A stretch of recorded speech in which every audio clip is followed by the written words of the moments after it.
एक दूर दराज गांव में एक छोटी सी लड़की ज़ैनब अपनी दादी अम्मा के साथ रहती थी।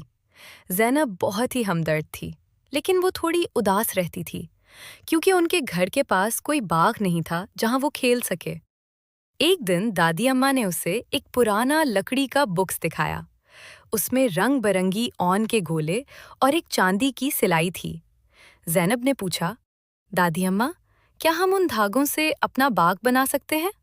दादी अम्मा मुस्कुराई और बोले, हाँ बेटा, लेकिन इस बाग के फूल सिर्फ औन से नहीं बल्कि नेकी और सब्र से बनते हैं। दादी अम्मा ने ज़ैनब को क्रोशिया सिखाना शुरू किया।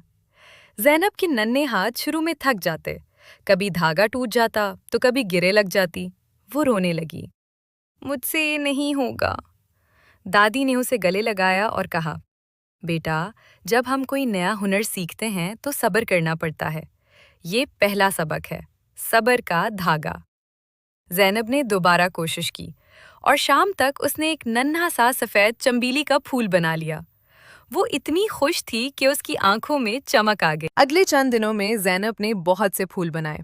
एक दिन उसने देखा कि पड़ोस में रहने वाला छोटा बच्चा अली बीमार है और उदास खिड़की से बाहर देख रहा है। ज़ैनब ने अपना सबसे खूबसूरत सुर्ख गुलाब का क्रोशिया वाला फूल उसे तोहफे में दे दिया। अली के चेहरे पर मुस्कुराहट आ गई। जैसे ही ज़ैनब घर वापस आई, उसे महसूस हुआ कि उसके अपने कमरे में फूलों की तादाद दुगनी हो गई है। उसने दादी को हैरत से बताया तो दादी ने कहा, बेटी, जब तुम अपनी खुशी दूसरों में बांटती हो तो तुम्हारा अपना बाग खुद ब खुद बड़ा हो जाता है।